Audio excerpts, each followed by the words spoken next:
And Thanksgiving is now just 2 days away. Health officials say that flu cases are spiking. I mean, we have seen that now for a couple of weeks here in South Carolina. So South Carolinians are planning, of course, to gather in large groups for the holidays. So what advice do we have for you to keep you and your family healthy? News 19's Nick Stanley explains.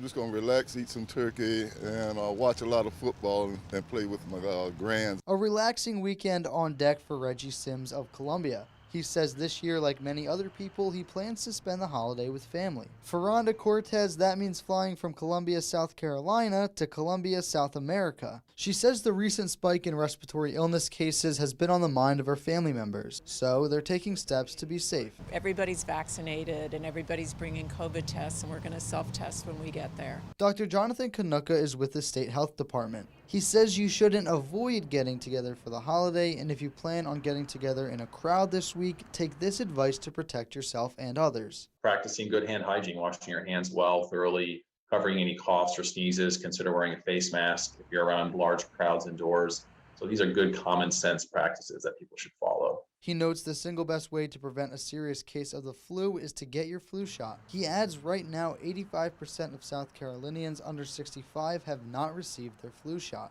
Daniel Shea is flying from South Carolina to Connecticut on Wednesday. He says his family has their shots and is keeping the festivities small on Thursday. But I'm only seeing like 4 family members. Like, it's a pretty small gathering that I'll be at, so I'm not too worried about spreading it, and I'm not in big groups now.